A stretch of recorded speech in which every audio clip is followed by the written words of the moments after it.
Hello, everyone. It is Wednesday, the 23rd of April. How are you? And you, but especially you right there in the middle. How you doing tonight? Grabbing that center seat. What is going on in your world tonight? How are you feeling? What are you grateful for tonight? That is what I want to know. That is what I want to know. Let's get all my screens going here. It is an amazing day today. Let's get, oh, boom. There goes that. We got it all going on now. We got it all going on. I am, hey, Lou in Iowa. How are you? Great to have you. Uh, Great to have you here live. How are you in Iowa this week on this 23rd day? Hey, Carrie in Florida. Good to have you here live. Good to have you here live. Grateful for everybody here celebrating Ryland's birthday tonight. It is Ryland's birthday today, 27 today. 27. Can you believe it? So, it's a good day for a good day. It's a good day for a good day. We're going out to celebrate dinner tomorrow night. We didn't get dinner out tonight, but tomorrow night. It's on the schedule for tomorrow. And looking forward to that. But we could celebrate Ryland every day. Beautiful 75 degrees. It was here in New England too. A beautiful day in New England today. In the 70s and just gorgeous, just gorgeous. Nice day. I was out with Luna not too long ago. It's still a nice night. We had a beautiful sunset tonight. Looking out there a little while ago, and it was just gorgeous. Now it's dark, getting dark, but hey, it is all good. Let's get started with our book of quotes tonight. Our book of quotes. The price of success is hard work, dedication to the job at hand, and the determination that whether we win or lose, we have applied the best of ourselves to the task at hand.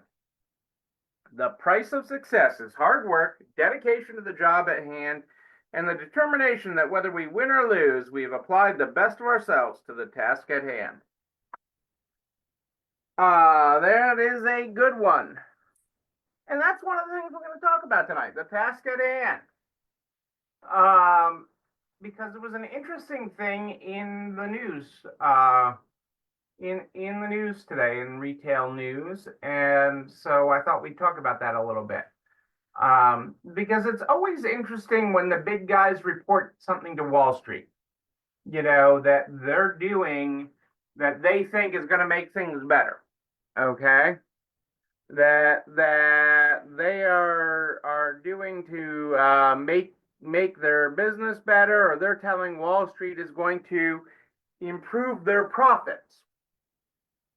Okay. And so I always find that very interesting when there's a resale angle to it, or there's a slight, a way to apply it to resale.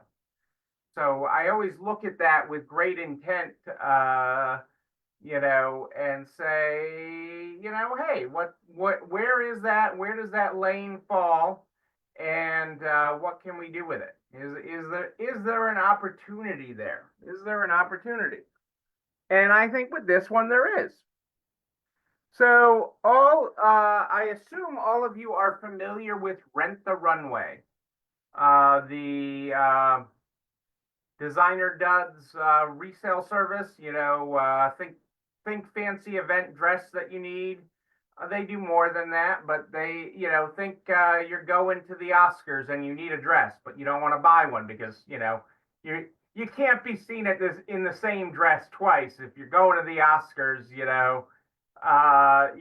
just, you can only wear that once. So why bother buying it? You might as well just rent it. And, but so they're really, as a business, They're like one of the country's largest dry cleaners. Like they are a massive dry cleaning operation. Put aside the clothing and everything else, they're a huge logistics and dry cleaning operation. They're dry cleaning and mending and everything, but they're essentially dealing constantly with used goods and they sell them. I think they've had capsule collections of Rent the Runway goods on ThredUp and others. And it's just, so ultimately they're doing with secondhand items. But one of the thing that they told Wall Street they're going to do to improve their business is connect with their customers differently. Okay, and they've actually said they're shifting to a proactive service model. So rather than reactive, than reacting to the problem, rather than dealing with it after it's happened, they are shifting to a proactive service model and actually spending, their customer service department is now going to spend 14%. And that may not sound like a lot, but if it was zero before, 14% is a lot. You know, us, we're into small changes. I would even argue if they had said 5% of their time and gone from 0 to 5%, it would have been a lot. But 14% of its time calling their customers to build loyalty, calling to check in, calling to talk about the experience proactively, calling to see what that Rent the Runway can do for them, okay, to stay in contact. And so, that really is, if they find value in that enough to quantify it, so measurable, okay, we like measurable goals. So important enough to quantify it, and tell their shareholders, tell the people that are giving them money, okay, that are investing in the company for a future day, that this is important. It's kind of important, okay, staying in contact with our customers. And we think we do that. A lot of us, a lot of you that are tuning in are owner operators. You're in the store every day or often, and you're seeing your customers, and you feel like you're in contact.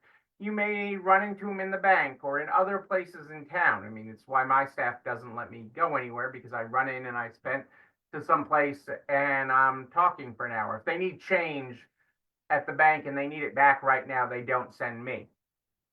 Because I will run into 5 people and be talking to them. But that's part of my job is corporate relations, I call it, at the corporate level. But from a customer service perspective, that's really important. When was the last time you picked up the phone, not send an email survey, not send a text, but actually picked up the phone and just called a customer that was in the last week, a customer that you haven't seen in a while? If you made 5 calls a week, okay, if you went from 0 to making 5 proactive phone calls a week, what would that do? Even if it was, thank you for coming in and consigning.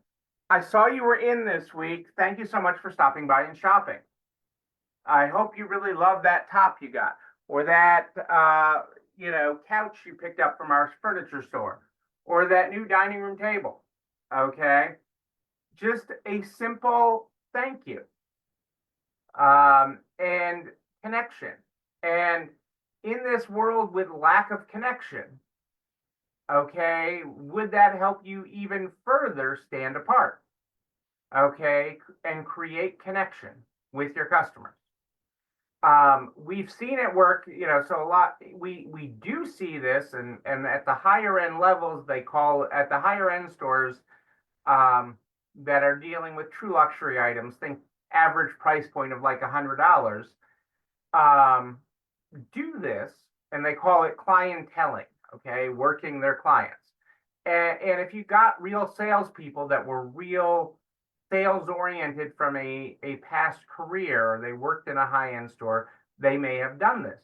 But it works at any level. It doesn't matter whether your average sale is $10 or $10,000.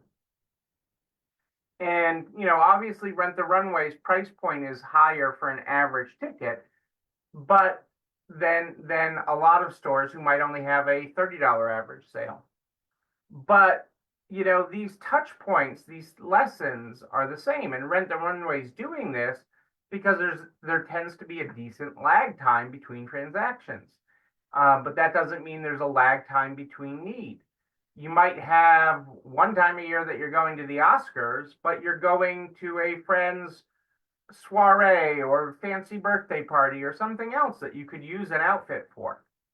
And so they see value in this and are enough to tell their shareholders about it. So what could you do in your world, okay, to grow your following? And maybe that is, like I said, could you call 5 customers this week? Could you have someone on your team call 5 customers? Hey, Michelle, how are you? Great to have you here. What could you do to connect with them and take what Rent the Runway is doing, but do it better? And that's sort of the lesson with this, because they're telling Wall Street that this matters, that they know if they can stay in contact and build a relationship with their customers, it matters. You already have pretty good, as a community-based business, I firmly believe resale is the heart of the community. And me, I do lousy emojis there, but the heart of the community. And so can you take that idea of where they're going to spend 14% of their time? I'm not saying take 14% of your time. You couldn't find 14% of your time, but can you take 14 minutes this week? Can you call 5 customers this week? Actual call, or in place of a call, I'd give a handwritten note. A handwritten note mailed, it does wonders too. People love that. People love that. They love that connection. They love when you do that. So can you do that? Can you grow your connections in that way and grow even greater connections with your community? I'm betting on you that you can. Okay, I'm betting on you that you can do that, and that you can beat Rent the Runway at what they're telling Wall Street they're doing. And they're doing it because it's good for business. Okay, it's good for your soul and it's good for business. And they're calling it proactive customer service, and it is, because not every call will go perfect. How'd that top? How do you like that top? Actually, I hate it. Okay. Well, I thought I liked it, but I hate it. Or I found a hole in it that I didn't notice at the store. It was missing a button. That may sound negative on the surface, okay, but the fact that you called them gives you a chance to make that right. How easy is it at that point to say, oh no, sorry, we missed that. Bring it on back. We'll let you get another one. How hard would it be to just put money on their account right now for it? Give them the opportunity to shop with you. Just calling and thanking the consignor for consigning with you, even if they're a longtime consignor. Those little touches matter, and that does make a difference. What are we asking our customers when we call? It depends on what you're calling. So, Michelle, the essence of this was Rent the Runway has said they're going to spend, their customer service team is going to spend now 14% of their time calling customers to build loyalty. 14% of their time calling customers to build loyalty. So on a 40-hour week, that's 5.6 hours. 5.6 hours. Okay, just making calls to their customers. So if you have customers that were in this week, or customers that weren't in a long time, if you could call even 5 customers this week, okay, a customer that consigned with you, I would diversify it. Customer that consigned with you, customer that shopped with you, a customer that hasn't been in a while, a consignor that hasn't been in a while, and then a 5th random one, even just as a starting point, okay? You would make deeper connections with those 5 people. You would make deeper connections with those 5 customers. and truly do something different. It's hard to look at it and say, how am I going to do 5 customers?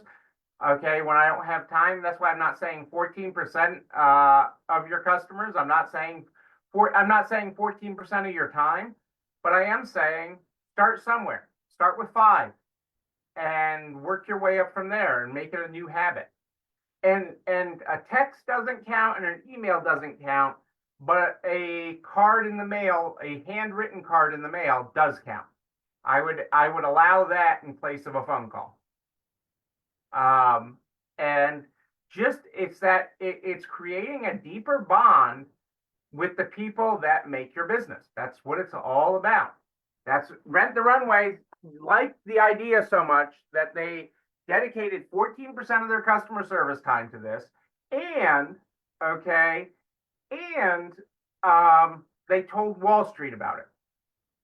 Okay, that it matters so much that they told Wall Street. And if they told Wall Street, they think it's going to make them more money. And so it is a simple idea that you can apply and grow your business. Okay, simple but not simplistic. And so give it a shot and let me know how you do. You know, we've got a week left in this month. And you can make amazing things happen with your sales. The weather's turning, things are getting better, people are getting happier. This is a time to make amazing things happen and remain top of mind in your customer's mind. Okay, you can do this. You know what else you can do? This video and everything I talk about goes over to the YouTube channel. You're not alone running this store, where you can like, comment, subscribe, and oh yeah, ring the bell, ring it so you know when another one drops. You can also share it with everybody you know in business, the butcher, the baker, the candlestick maker, so we can help everybody run a better business. I am here every Sunday and Wednesday at more 8 than ish, Sunday and Wednesday at more 8 than ish. But if you have a question in between, just email me, Neil, Neil, at nextlevelresale.com, Neil, at nextlevelresale.com. I love that, Lou, that you have 2 cards and you send out sympathy cards with vintage hankies. I love that. That is awesome. I love that idea. We start the program every night with our unique daily quotes. I read you the beginning, our opening quote. Let's find our ending. Our opening quote, for those of you not here at the beginning, was: the price of success is hard work, dedication of the job at hand, and the determination that whether we win or lose, we've applied the best of ourselves to the task at hand. Our closing quote tonight is: the time you least feel like doing something is the best time to do it. The time you least feel like doing something is the best time to do it. Ladies and gentlemen, I am Neil Abramson. I do like a good party, a wedding, a bar mitzvah even, a Ryland's birthday today. Yes, we will party again. We will party in person. But until then, and until Sunday at more 8 than ish, know that you and you, but most especially you're not alone running the store. Have a great night, everybody. I will see you Sunday.